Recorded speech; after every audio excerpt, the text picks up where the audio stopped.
हे दैया माई, मुझे माफ़ करना। आपकी पूजा का अवसर को मैंने ठुकरा दिया, लेकिन माता, आपकी पूजा मैं कभी छोड़ूंगा नहीं। बस मैं उनके साथ जाने के लिए मना किया हूँ। आपके दर्शन करने मैं आता रहूँगा, लेकिन अपने पटीदार की इस प्रस्ताव को मैंने ठुकरा दिया। मैंने मना कर दिया इसलिए कि उन्होंने अपनी लड़की के सगाई में, एंगेजमेंट में हमको, हमारे परिवार में भाई को और मेरी भाभी को और मेरे छोटे भाई को और उसकी बीवी को किसी ने नहीं बुलाया।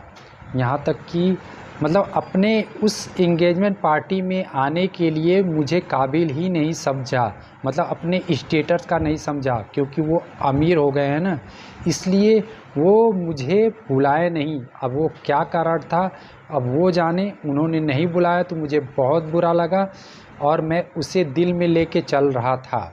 जब उन्होंने सगाई में नहीं बुलाया तो पूजा में हम लोगों को इनवाइट क्यों कर रहे हैं?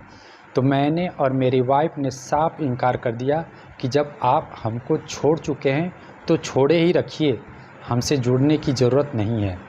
लेकिन मेरे भाइयों की बीवी ने उनके ऑफ़र को मान लिया और उनके साथ जाने के लिए तैयार भी हो गए और कल हो सके तो जाएंगे भी।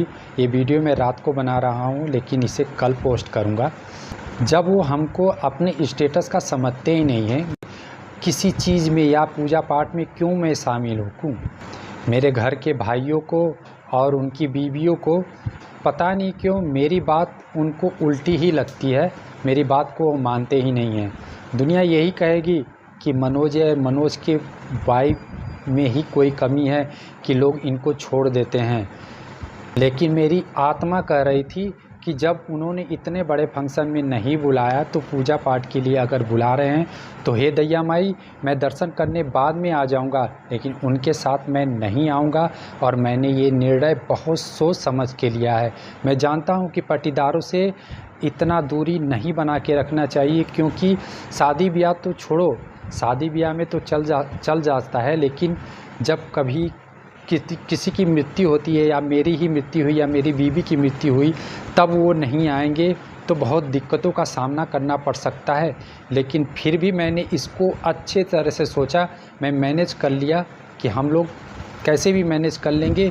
लेकिन जब वो मुझे अपने स्टेटस का नहीं समझते हैं, अपनी लड़की के एंगेजमेंट में हमें नहीं बुलाया, मेरे घर के भाइयों में और उनकी बीवियों में एकता ही नहीं, बड़े छोटे का वो लिहाज करते ही नहीं। मतलब अगर मैं बड़ा हूँ, मतलब मुझसे भी बड़ा भाई हैं,